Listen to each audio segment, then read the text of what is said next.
자, 오늘 우리에게 주신 하나님의 말씀은 로마서 8장 31절에서부터 34절 말씀입니다. 설교 제목은 창립 51주년 종교의 길이 아니라 복음의 한 길로입니다. 그런즉 이 일에 대하여 우리가 무슨 말 하리요? 만일 하나님이 우리를 위하시면 누가 우리를 대적하리요? 자기 아들 아끼지 아니하시고 우리 모든 사람을 위하여 내주시니가 어찌 그 아들과 함께 모든 것을 우리에게 주시지 아니하겠느냐? 자, 33절과 34절 합독합니다. 시작. 누가 능히 하나님께서 택하신 자들을 고발하리요? 누가 정죄하시리를 하나님이시니 누가 정죄하리요?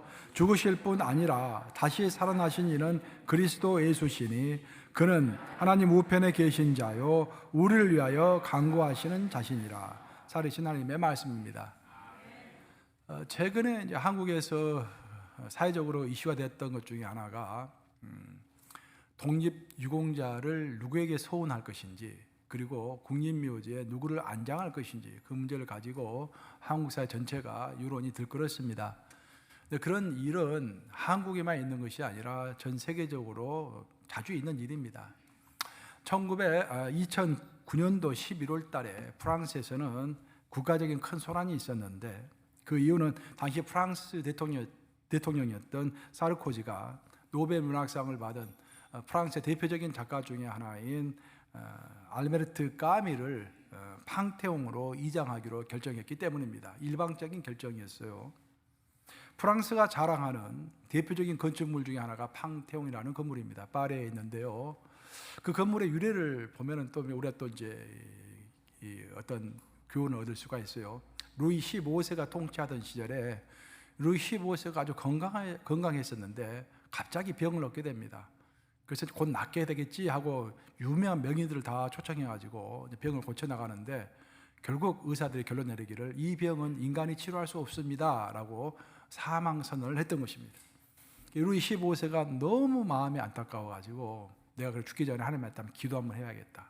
그리고 모두 머리를 풀어 헤치고요, 금식하면서 하나님께 울며 기도합니다. 하나님, 제가 잘못했습니다. 저를 한 번만 용서해 주신다면, 저를 살려 주신다면 제가 있는 힘을 다하여 하나님을 경배하는 그런 정치를 하겠습니다. 특별히 하나님께서 저를 살려 주신다면 5세기 때 훈족들이 이 나라를 쳐들어갔을 때 그 앞장서 가지고 이 파리를 지켜내었던 성녀 제노베파가 있는데, 성녀 제노베파를 기리는 그 성당이 하나 없는데, 그 성녀 제노베파를 기리는 최대의 그런 성전을 제가 만들어서 하나님께 드리겠습니다 라고 소원 기도를 한 거예요. 그래서 어떻게 됐겠습니까? 갑자기 나은 거예요. 그래서 저 거짓말처럼 기도한 이후에 얼마 있다가 나은 것입니다. 그래서 주변 사람들이 깜짝 놀란 거예요. 루이 15세도 기도는 했지만 이렇게 말끔히 나을 줄은 몰랐었죠. 그래서 너무 감사한 마음을 담아가지고 자기 사비를 다 털어가지고 성전을 짓기 시작하는데, 그게 1757년입니다. 1757년에 팡테옹을 짓기 시작했고 33년간에 걸쳐서 굉장히 긴 세월 동안 그 최고의 작품을 한번 만들어 봐야겠다 해가지고, 그 당시에는 바로크 양식이 이제 유행하던 시대 아닙니까? 근데 고딕 양식, 바로크 양식이 혼재하던 그런 시대였는데, 둘 중에 하나를 선택한 것이 아니라 두 건축 양식을 다 배합해가지고 그 당시에 최고의 건축 기법을 다 동원하고 아주 정성을 들여가지고 33년에 걸쳐서 만든 작품이 팡테옹이라는 그런 성당인 거죠. 원래 성당이었죠. 근데 그것이 이제 우여곡절을 거치면서 1789년에 프랑스 혁명도 일어나고 그런 과정을 거치면서 그것이 국립묘지가 된 것입니다. 팡테옹에다가는요, 정말 프랑스가 역사를 내놓고 자기가 자랑할 만한, 정말로 존경할 만한 극소수의 사람만 거기다가 안치를 합니다. 그래서 거기에 묻히는 것은 굉장히 큰 영광일 뿐만 아니라, 뭐 업적이 있다 해서 묻히는 것이 아니라 온 국민들이 다 동의를 해줘야 거기에 묻히는 거예요. 근데 한 가지 예외는 뭐냐면은, 대통령은 거기에 묻힐 사람을 자기가 재임 시절에 한 명을 지정할 수 있어요. 그래서 사르코지가 자기가 존경하는 문학가였던 알베르트 까미를 이제 이미 묻혔으니까 그 이장해가지고 팡테옹에 안치를 해야겠다라고 발표를 한 거예요. 그랬더니 온 나라가 크게 들고 일어섰습니다. 왜냐하면은 까미는 문학가로서 유명한 사람이지만 공산당원이었습니다. 그리고 사회주의자였죠. 한때 공산당에 이제 입당을 했었고 자익 활동을 활발하게 했던 사람입니다. 그랬더니 우파는 가만히 있는데 프랑스 좌파들이 들고 일어선 거예요. 아니, 사르코지는 대표적인 우파 대통령인데 어떻게 우파 대통령이 좌파의 상징적인 인물을 자기 마음대로 이장을 하고 그러느냐. 이 반대다 하고 국민들이 전부 들고 일어서는 거예요. 그래서 사르코지가 특별히 계속 밀어붙이려고 했는데 까미의 자녀가 딱 한 명 남아 있습니다. 딸이 하나 있어요. 그 딸이 그것을 반대해서 결국은 묻히지 못하게 되었던 것입니다. 알베르트 까미는 상대적으로 굉장히 젊은 나이인 43살에 노벨 문학상을 받았습니다. 노벨 문학상 역사상 두 번째로 젊은 나이에 받은 거예요. 근데 까미는 알제리 출신이죠. 굉장히 고생을 많이 했던 사람입니다. 아버님이 어렸을 때 돌아가셔가지고 어머님이 재혼도 하지 않고 알베르트 까미를 키웠어요. 그래서 알베르트 까미의 유명한 말 중에 하나가 그 말 있잖아요. 나는 어머니를 생각하면 눈물이 난다. 그 말 들을 때 나도 눈물이 나요. 우리 어머니 생각하면은 어렸을 때 그렇게 사랑해 주시고 했는데 지금 아들 하나 버린 거죠. 뭐 내가 미국에 와가지고 부모님 찾아뵙지도 못하고 뭐 연락은 계속 드리지만 참 그 어머니를 생각하면 눈물이 납니다. 알베르트 까미가 엄마를 생각하면 어머니를 생각하면 눈물이 난다라는 유명한 말을 했어요. 그렇게 고생을 많이 하고 큰 사람이에요. 그리고 대학교도 못 가가지고 돈이 없어가 대학교를 못 갔죠. 못 가가지고 자기가 이제 고학을 하면서 공부를 해서 기자 생활하면서 작가가 되고 그래서 노벨 문학상까지 받은 거예요. 그 43살에 노벨 문학상을 받은 다음에 이 사람이 이제 승승장구하기 시작하고 큰 부도 누리고 명성도 누리기 시작합니다.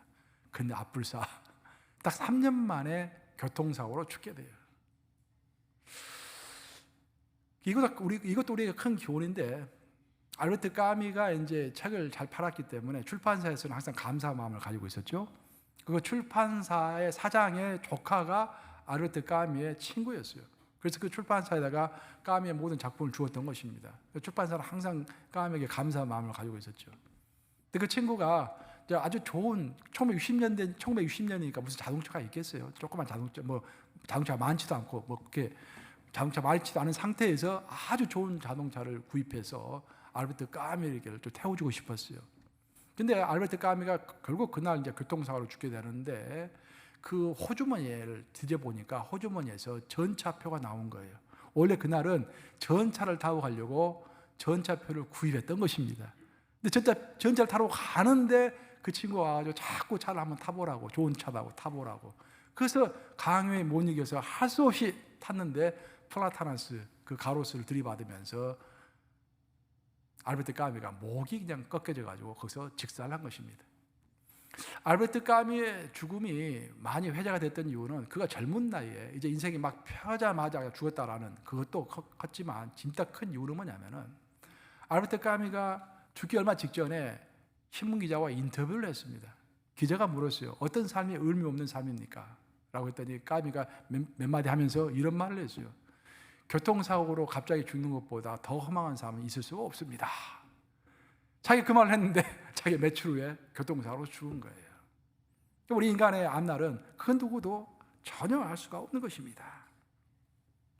까미가 지은 대표적인 작품이 시지프의 신화.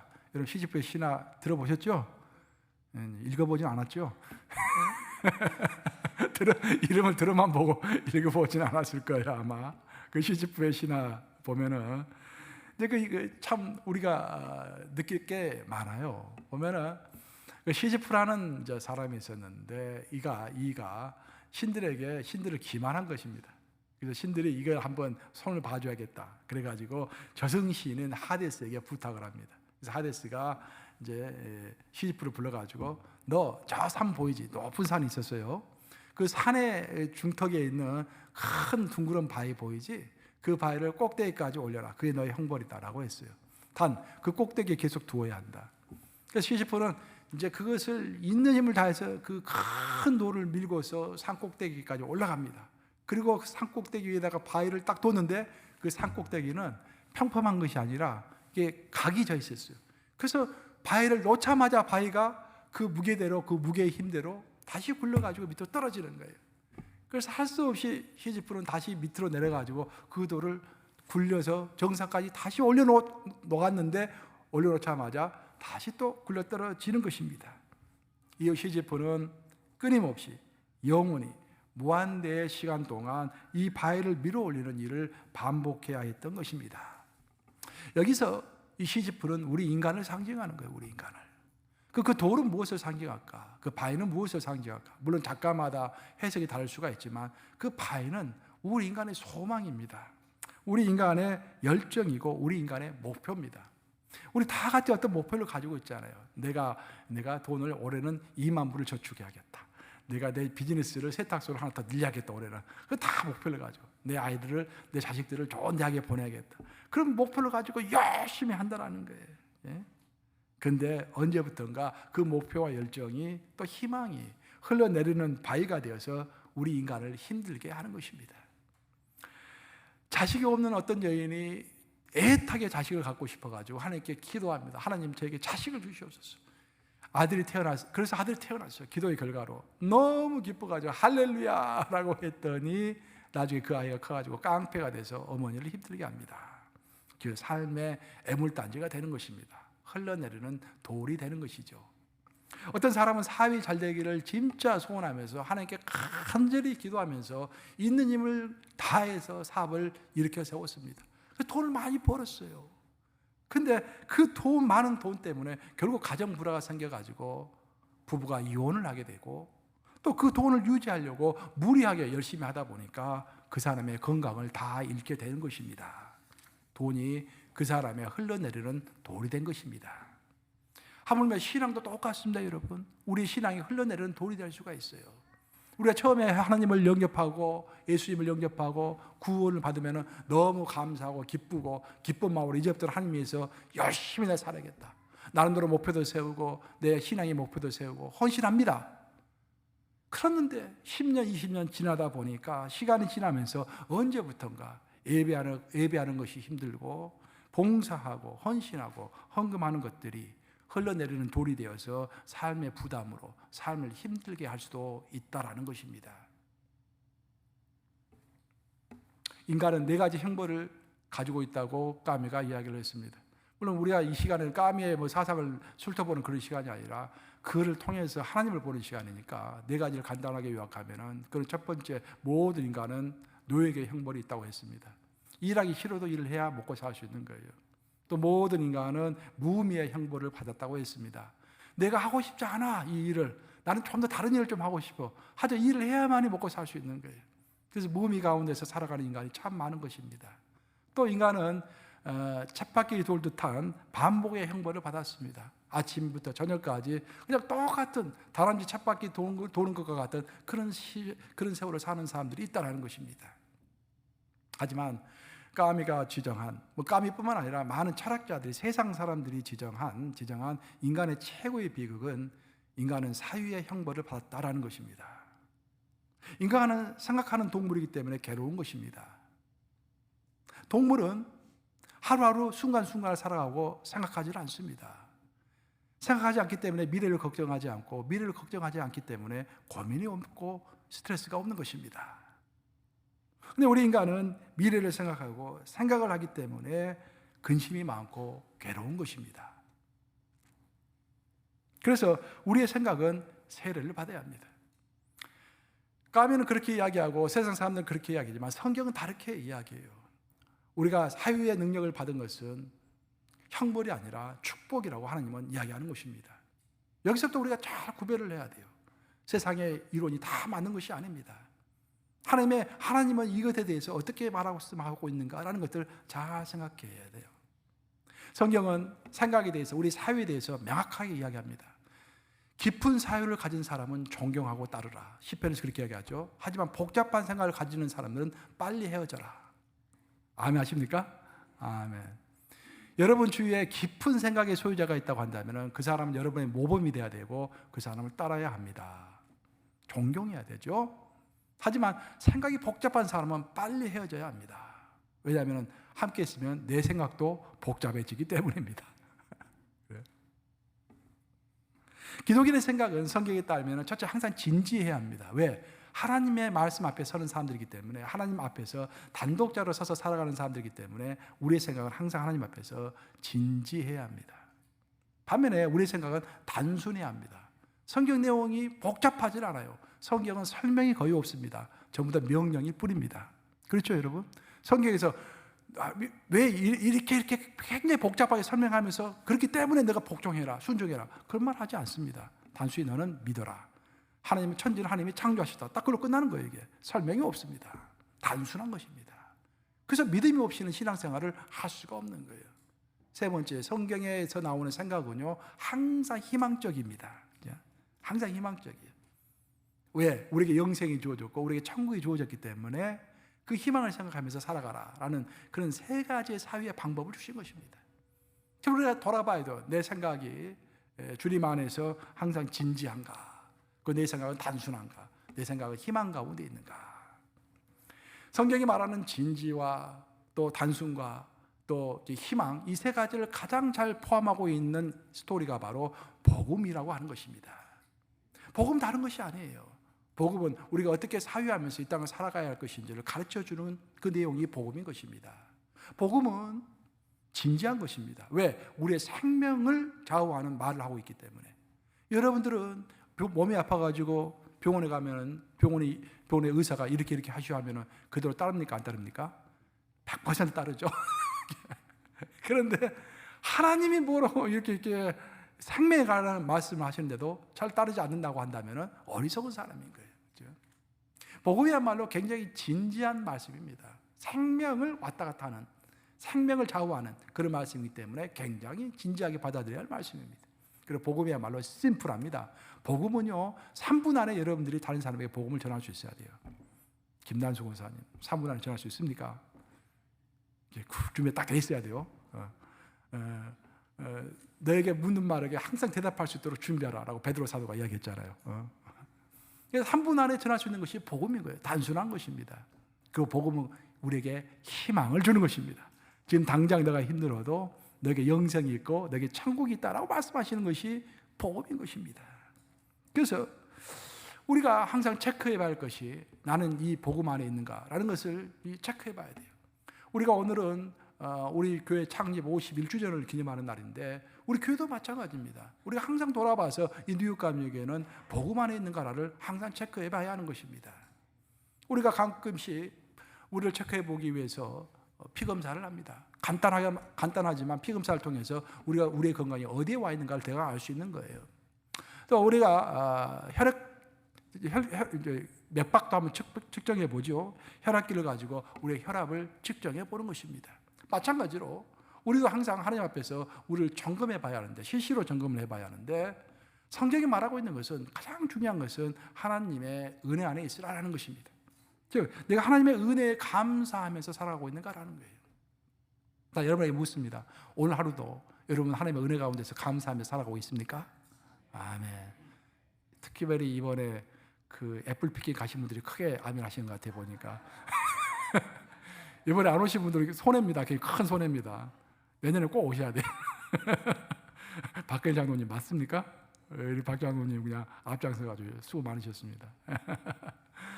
우리 항상 은혜 주셨잖아요. 좋은 친구들도 주시고 교회 밴도 주시고 좋은 날씨도 주시고 남창자 고사님 맞습니까? 너무 즐겁게 보내는 거예요. 이렇게 항상 감사한 마음이, 하나님의 은혜에 감사한 마음이 풍성해야 하는 것입니다. 그리고 그 풍성한 마음, 감사한 마음에 덧붙여 가지고 항상 나는 복음의 정신으로 살아가고 있는가라는 것을 확인해 봐야 하는 것입니다. 우리 모두는 복음과 구원이라는 어마어마한 큰 선물을 받았습니다. 근데 이 어마어마한 큰 선물인데 이것이 더 중요한 이유는 공짜로 받았다라는 것입니다. 근데 여러분들 인생을 살 때 공짜 선물을 잘못 받으면요, 그것이 인생에 큰 피해가 될 수가 있습니다. 공짜 선물을 받을 때는 조심해서 받아야 돼요. 일전에 신문에 실린 미국 프로야구 선수들의 일대기를 이렇게 이제 통계를 제가 한번 읽은 적이 있어요. 제가 깜짝 놀랐습니다. 미국에서 가장 인기가 좋은 게 야구 아닌가? 야구와 농구가 인기가 좋잖아요. 물론 풋볼도 인기가 좋지만 그 야구 선수들이 어마어마한 돈을 번다고 그래요. 근데 딱 은퇴하는 순간부터 79%, 그게 80%죠 거의. 79%의 선수들이 다 뱅크럽을 한다는 거예요. 은퇴하고 나서 그 많은 돈을 가지고 나서. 왜냐? 많은 돈을 벌었지만 그 돈을 관리할 능력이 없는 거예요.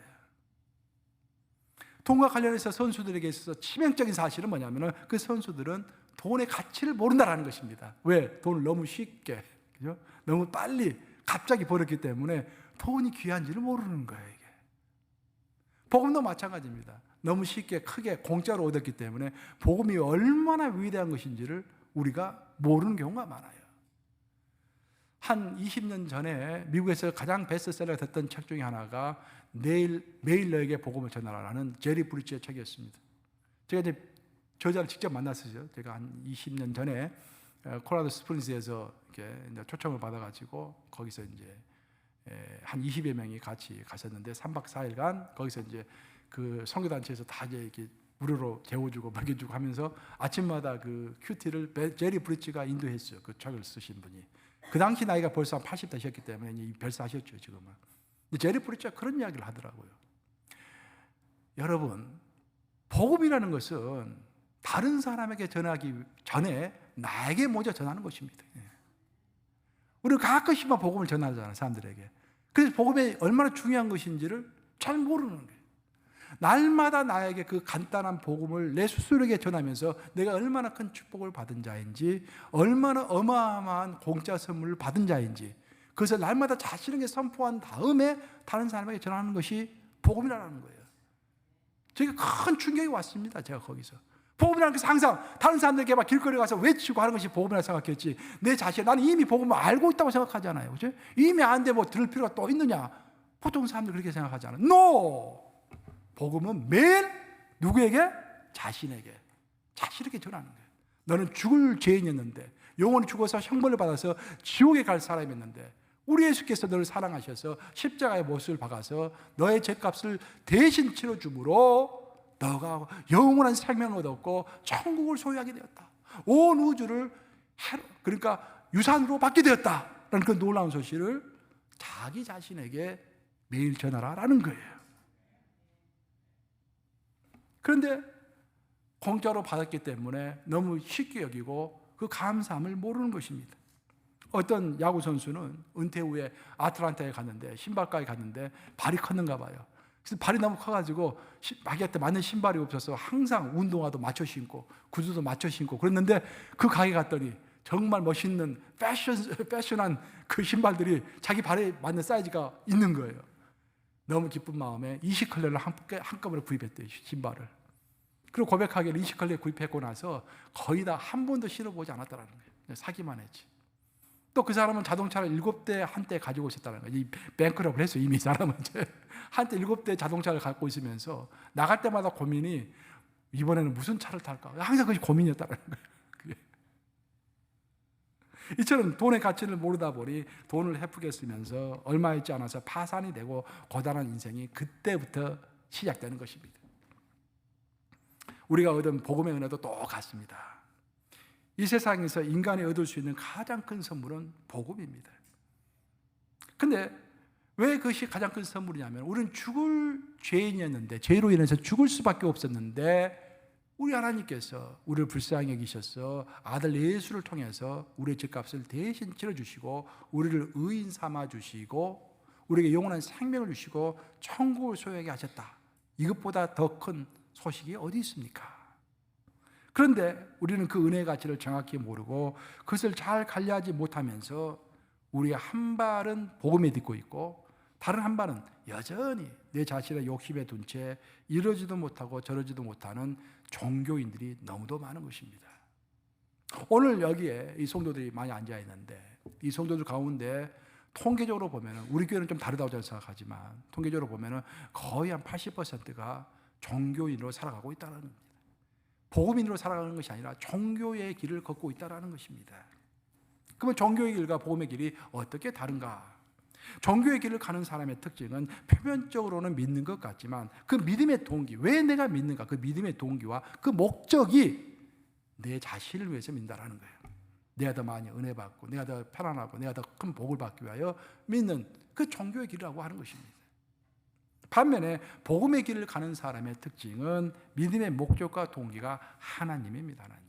하나님을 위하여, 하나님의 영광이 극대화되기 위하여 신앙생활을 하는 것, 그것이 바로 복음의 길을 걷고 있는 사람의 특징인 것입니다. 예를 들면은 우리 예수님께서는요, 어떤 우리에게 예수님의 가르침이 많잖아요. 자, 예수의 가르침을 종합적으로 보면은요, 예수님의 가르침 중에서 믿는 자와 믿지 않은 자를 비교해서 가르쳐 주신 대목은 거의 없습니다, 여러분. 우리 예수님의 가르침의 특징은 뭐냐면요, 믿는 자를 대상으로 믿는 자 중에서 제대로 믿는 자와 제대로 믿지 못한 자를 비교해서 대부분 말씀하셨습니다. 굉장한 우리가 그 마음에 새겨할 거예요. 예를 들어 보면 예수님께서 탕자의 비유를 할 때도 큰 아들과 작은 아들 둘 다 믿는 자입니다. 그렇죠? 그렇지만 작은 아들이 옳다라고 말씀하세요. 두 아들의 비유를 이야기하실 때도 큰 아들에게 너 가서 저기 포도원에 가서 일을 해라 라고 했더니 큰 아들이 뭐라고 했습니까? 예, 가겠습니다 라고 하고 나서 말은 잘했지만 약속을 지키지 않고 일하러 가지 않았죠. 둘째는 야 얘야 너 가서 포도원에 가서 일을 해라 그랬더니 에이 가기 싫어요 아빠. 그렇게 찡찡거렸지만 결국 작은 아들은 포도원에 가서 일을 한 거야. 그래서 예수님이 뭐라고 하셨습니까? 첫째는 잘못되고 둘째가 의인이다 라고 말씀하신 거죠. 우리를 이야기하는 거예요. 믿는 자와 믿지 않는 자를 구별해서 예수님은 말씀하지 않으셨습니다. 믿는 자 중에서 누가 제대로 믿고 누가 제대로 믿지 못하는지를 말씀하신 거예요. 집을 지을 때도 마찬가지세요. 예수님이 집을 가지고 비유하시면서 말씀하셨잖아요. 예수님이 집을 가지고 말씀하실 때도 집을 갖고 있는 자와 집을 갖고 있지 못한 자를 비유해서 말씀하지 않으셨습니다. 둘 다 집을 갖고 있는데 어떤 자는 반석 위에 집을 지었고 어떤 자는 모래 위에 집을 지었다. 즉 모래 위에 집을 지은 자는 종교의 길을 가고 있는 사람이고 반석 위에 집을 지은 사람은 복음의 길을 가고 있는 사람이다 라고 우리에게 설명해 주신 것입니다. 요즘 팔레스타인의 하마스와 또 이렇게 이스라엘 때문에 이제 사랑살려하고 있습니다. 참 많이 불안하게 하고 있는데 참 빨리 종식이 됐으면 좋겠어요. 근데 이 팔레스타인 그러니까 이제 이슬람에 관한 요즘 이제 관심들이 많이 높아지고 있는데 이슬람이 전 세계적인 이 종교가 된 가장 결정적인 사건은요. 그러니까 이제 동방 기독교의 아지트였던 콘스탄티노플이 무너지면서부터 이제 이슬람이 전 세계적인 종교가 된 거예요. 그럼 왜 동방 기독교의 본산지였던 콘스탄티노플이 무너졌는가? 그것도 역사적으로 보면은 참 우리가 많은 교훈을 얻게 됩니다. 원래 서방 기독교는 로마를 중심으로 있었고 동방 기독교는 콘스탄티노플을 중심으로 있었죠. 그래서 서로 나누어져 있었지만 그래도 협력을 했어요. 같은 기독교인들이니까 도와야 할 거 아니에요. 그래도 협력을 잘 했어요. 그러다가 세월이 가면서부터 점점 신학적으로 좀 틀어지기 시작하고 여러 가지 앙금들이 있잖아요. 감정의 앙금들이 있어서 점점 약간씩 멀어집니다. 그런 사이에 이 모슬렘들이 콘스탄티노플을 점령하겠다고 대규모의 군대를 끌고 쳐들어오는 거예요. 그때 콘스탄티노플에서 속히 이제 서방 기독교에다가 요청을 합니다. 우리를 빨리 도와달라고. 그러면 죽게 생겼다고. 그러니까 서방 기독교가 그래 가기는 가는데 하면서 조금 시간이 걸릴 거야 하면서 고의로 시간을 지체합니다. 그래서 콘스탄티노플이 무너지는 거예요. 그래서 삼중백이잖아요. 콘스탄티노플 성은 삼중백이어가지고 절대로 뚫을 수 없다라는 그런 성벽인데 그것을 뚫고서 모슬렘들이 콘스탄티노플을 차지해버리는 거예요. 그 소피아 성당도 그냥 자기들이 원하는 그런 회교식 그런 성전으로 만들어버리고 초토화된 것입니다. 왜 이 둘 사이가 나눠졌는가? 신학적 몇 가지 이슈가 있었는데 가장 중요한 것은 제가 일전에 설명드린 대로 성령은 하나님으로부터 오는 것인지 성부 하나님으로부터 오는 것인지 성자 예수님으로부터 오는 것인지 그 문제를 가지고 박이 터져라고 둘이 싸웠죠. 근데 더 그거 못지않게 중요한 사건이 있었는데 신학적인 이슈가 있었는데 그것은 사제는 수염을 길러야 하는가 아니면 사제는 수염을 깎아야 하는가 그거 가지고 죽게 하면 살기로 둘이 싸운 거예요. 자 여러분 목사는 시험을 길러야 합니까? 목사는 시험을 깎아야 합니까? 그게 무슨 대수입니까 그게? 근데 동방기독교는 지금도 동방기독교 사제들은 전부 시험을 이렇게 기르잖아요. 전부 다 시험을 절대로 깎으면 안 된다는 거예요. 사제들은. 그래서 그들은 심지어 그렇게까지 주장을 했어요. 시험이 없는 사람은 천국에 갈 수 없으니까 교회 묘지에 묻히지 않도록 하겠다. 그래서 시험이 없는 사람은 교회 묘지에 묻힐 수도 없었습니다. 러시아에서는. 근데 서방 기독교는 아니다. 수염은 깎아야 한다. 성경을 봐라. 요셉이 감옥에 있다가 바로 왕을 만나러 갈 때 제일 먼저 뭐 했느냐? 수염을 깎았다라고 나오잖아요. 그거 봐라. 수염을 깎았지 않느냐?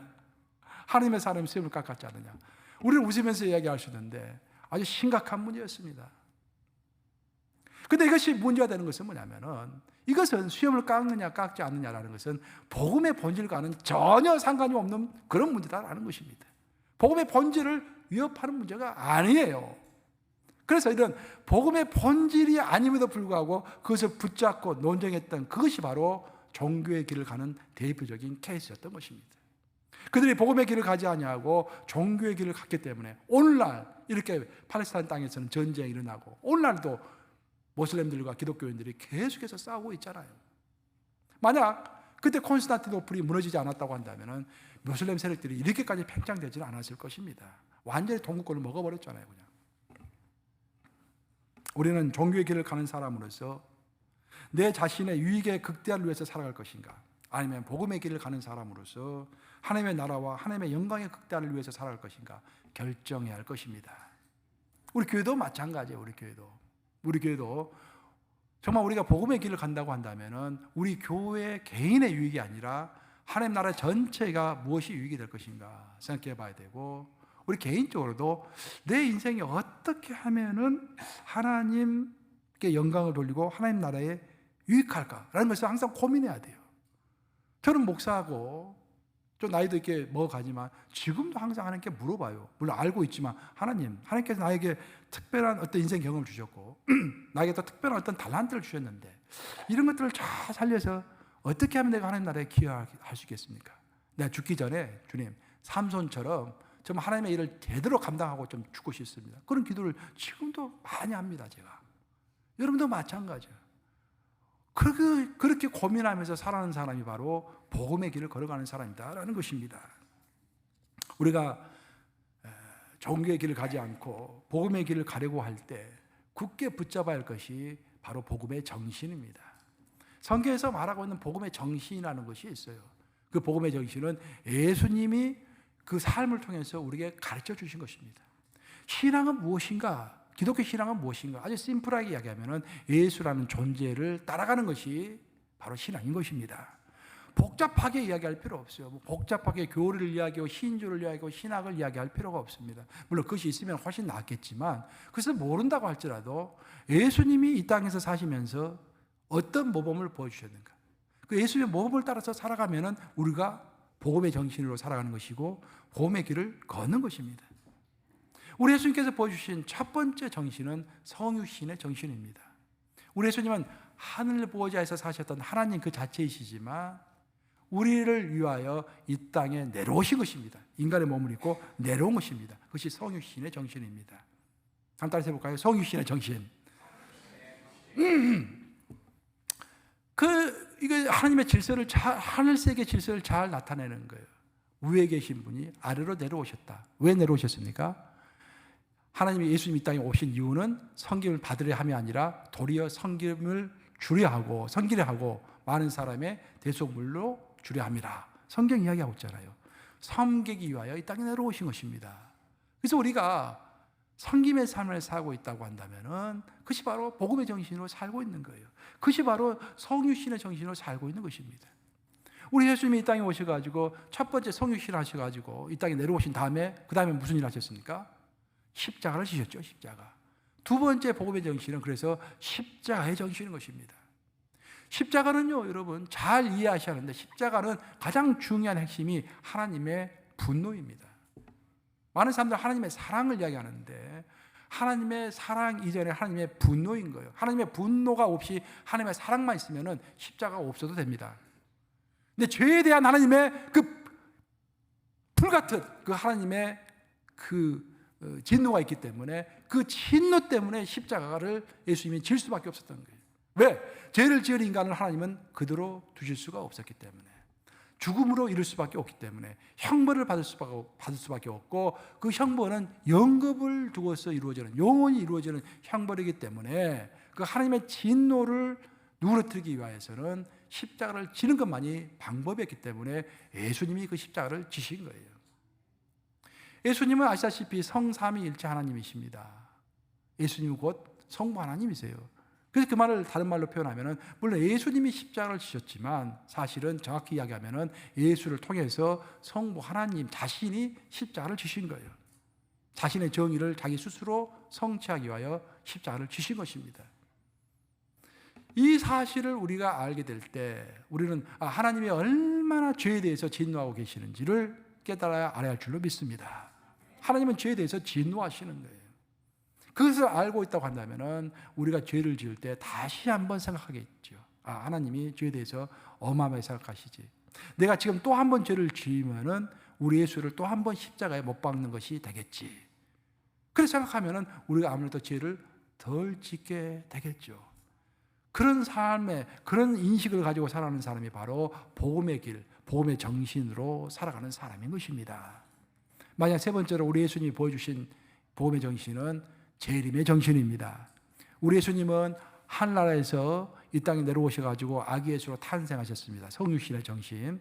그리고 이 땅을 사시면서 십자가를 지셨습니다. 십자가의 정신. 그리고 예수님은 이 땅에서 상을 마감하시고 하늘로 승천하셨습니다. 승천하시면서 내가 다시 재림하겠다라고 약속하셨어요. 그래서 우리가 복음의 정신으로 살아간다는 것은 그 재림을 기대하는 것입니다. 그리고 그 재림을 대비하는 거예요. 이 땅을 말씀 중심으로 정말 하나님을 사랑하는 마음으로 순수한 마음으로 살아가는 사람은 재림을 기대하겠지만 죄를 지으면서 살아가는 사람, 하나님의 뜻대로 살아가지 못하는 사람, 불순종하는 사람은 재림을 두려워하겠죠. 재림이 우리에게 두려움이 되면 안 됩니다. 재림은 우리에게 희망이 되어야 합니다. 아멘 하십니까 여러분? 진짜 중요한 말이에요. 재림은 우리에게 희망이 돼야 돼요. 왜? 예수님이 재림하시면 잘한 자에게는 면류관을 주신다고 하였고 못한 자에게는 꾸중을 하신다고, 징계를 하신다고 했기 때문에 잘한 행동이 많으면 우리는 면류관을 쓰게 되는 거예요. 그걸 기대하면서 주님 나는 개털 모자가 아니라 면류관을 쓰고 싶습니다. 이렇게 하면서 이렇게. 왜 웃지 않으세요 여러분들? 너무 심각하신 것 같아요. 예수님이 오시면 그 재림의 정신으로 내가 히브리서 6장 10절에서도 이야기하죠. 히브리서 6장 10절을 비롯해서 성경이 굉장히 많이 나옵니다. 내가 너의 행위대로 갚아주리라. 그렇죠? 너의 수고를 내가 다 안다. 다 갚아주리라. 누누이 말씀하시잖아요. 왜? 사람들이 잘 믿지 않기 때문에. 반복해서 말씀하십니다. 그래서 그 재림이 우리에게는 기대가 되어야 하는 거예요. 종합하면은 우리가 복음의 정신으로 살아간다. 종교의 정신이 아니라 복음의 정신으로 살아간다라는 것은 첫 번째는 성육신의 정신으로 살아가는 것이고 두 번째는 십자가 정신으로 살아가는 것이고 세 번째는 재림의 정신으로 살아가는 것입니다. 이제 말씀 마무리합니다. 오늘은 우리 뉴욕 감리교회 창립 51주년이 되는 날입니다. 뉴욕에서 51주년 이상 되는 교회가 거의 없어요. 한 두세 개? 네, 우리 교회가 두세 번째 오래된 교회일 거예요 아마. 지난 51년을 하나님께서 지켜주심에 진실로 감사하면서 오늘 우리가 스스로에게 진지하게 물어봐야 할 질문은 나와 우리 교회는 종교의 길을 가고 있는가 아니면 복음의 길을 가고 있는가라는 것을 진지하게 물어봐야 하는 것입니다.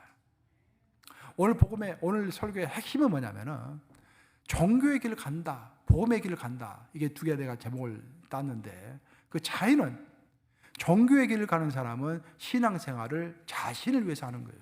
자신을. 내가 좀 더 많이 은혜 받고 좀 더 즐겁고 좀 더 편안하고 내 자식도 잘 되고 비즈니스도 잘 되고 내 몸도 건강해지고 모든 것이 내 위주로 되는 거예요. 내 위주. 그것이 종교의 길을. 신앙이 없는 것은 아니에요. 신앙이 있다고 하는데 종교의 길을 가고 있는 거예요. 예수님이 계속 지적하시는 바리새인들이 그런 사람들이죠. 그렇지만 복음의 길을 가는 사람은 모든 것이 하나님 중심입니다. 내가 힘들어도 내가 십자가를 지고서 하나님을 섬기는 것, 하나님의 나라가 넓혀지고 하나님이 잘 되는 것, 그런 마인드셋을 가지고 우리가 종교생활, 신앙생활을 하고 있다고 한다면 나는 복음의 길 위에 서 있는 것입니다. 우리가 항상 무엇을 위하여 신앙생활을 할 것인가를 잘 생각해야 돼요. 우리가 사도신경을 암송할 때 첫 번째 구절이 전능하사 천지를 만드신 하나님 아버지를 내가 믿사오며 라고 고백합니다. 우리는 첫 번째 고백을 나는 하나님께서 천지를 창조하심을 믿습니다. 천지를 강조하지 않아요. 또 나는 하나님께서 천지를 만드신 그 사역을 기억합니다. 라고 하는 식으로 하나님의 사역을 기억하지 않습니다. 우리의 고백은 명확합니다. 전능하사 천지를 만드신 하나님 아버지를 내가 믿사오며 그 하나님 아버지가 키포인트인 거예요. 이게 왜 중요하냐면은 많은 사람들 신앙생활 하면서도요, 하나님이 만드신 그 피조물에서, 하나님이 만드신 그 피조물에서 나오는 것들을 바라보면서 신앙생활을 많이 한다라는 거예요. 하지만 하나님으로부터 나오는 그 무엇을 바라보고 신앙생활을 할 것이 아니라 하나님 그 자체, 그 하나님을 믿고 하나님을 사랑하고 하나님을 존경하며 하나님과 교제하는 그 하나님 그 존재 자체, 그 자체를 붙들고 가는 것이 바로 복음의 길을 가는 것입니다. 이것을 굳게 믿고 동시에 내 삶에서 체험하면서 그 어떤 어려운 가운데서도 묵묵히 신앙의 길을 가는 사람이 바로 복음의 길을 가는 사람일 줄로 믿습니다. 오늘 본문은 특별히 우리 하나님이 어떤 마음으로 우리에게 임하시는지를 설명하고 있는 귀중한 그런 말씀입니다. 로마서 8장 말씀은 보통 성령장이라고 하는데 그 성령장 가운데 하나님의 마음을 우리에게 가르쳐주는 보석과도 같은 그 대목이 바로 오늘 본문 말씀인데, 특별히 그 중에서도 로마서 8장 31절과 32절 한번 같이 읽어보겠습니다. 시작. 그런즉 이 일에 대하여 우리가 무슨 말 하리요? 만약 하나님이 우리를 위하시면 누가 우리를 대적하리요? 자기 아들을 아끼지 아니하시고 우리 모든 사람을 위하여 내주시니가 어찌 그 아들과 함께 모든 것을 우리에게 주시지 아니하겠느냐? 자기 아들을 아끼지 아니하시고 우리 모든 사람을 위하여 내주시니까 이제 우리를 위하여 못 줄 것이 없다라는 거예요. 저는 우주라도 다 줄 수 있다라는 그런 말씀입니다. 그 하나님의 마음을 알라라는 그 마음. 우리 하나님의 마음은 뭐든지 다 줄 수 있는 마음이에요. 여러분 그렇잖아요. 여러분 사랑하는 여러분 자식을 위해서 여러분 목숨까지도 줄 각오가 돼 있잖아요. 그저 해프게 주지는 않죠. 해프게 주면은 아이들이 스포일 되기 때문에. 그죠? 아이들 사랑한다고 아이들이 아이스크림 먹고 싶다고 아이스크림 막 사주니까 그렇지 않아요. 아이들 건강을 위해서도 아이스크림을 조금만 사주는 거예요. 우리 하나님의 마음도 똑같습니다. 우리 하나님의 마음이 아끼는 그 아들까지도 독생자 예수까지도 너희를 위하여 줄 정도면은 무엇을 아끼겠냐 그 말이야. 하나님이 우리를 위해서 하나님이 아낄 것은 하나도 없다라는 거예요. 단지 우리가 원하는 만큼 주지 않는 것은 우리를 위해서 하나님이 절제하시고 우리에게 꼭 필요한 만큼만 주신다라는 그런 말씀입니다. 결국 우리가 하나님의 진실을 이해해야 합니다. 그리고 하나님의 마음을 이해하셔야 돼요. 이런 하나님의 마음, 간절한 마음, 그리고 하나님의 동기를 이해해야 합니다. 그 하나님의 은혜를 깨달아야 합니다. 그리고 종교의 길을 다 털어버려야 돼요. 그리고 복음의 길을 가야 할 줄로 믿습니다. 하나님의 마음을 여러분의 마음속에 새기시기 바랍니다. 로마서 8장 32절을 잊지 마세요. 자기 아이들 아끼지 아니하시고 이 모든 것을 은사로 주신 하나님께서 어찌 그 아들과 함께 모든 것을 우리에게 주시지 아니하겠느냐. 하나님은 우리에게 모든 것을 주고자 하는 그 마음입니다. 그 마음을 여러분 마음에 새기면서 지금부터라도 종교의 길이 아니라 복음의 길을 가시는 여러분과 우리 뉴욕 감리교회가 되기를 주님의 이름으로 축원합니다. 기도하셨습니다.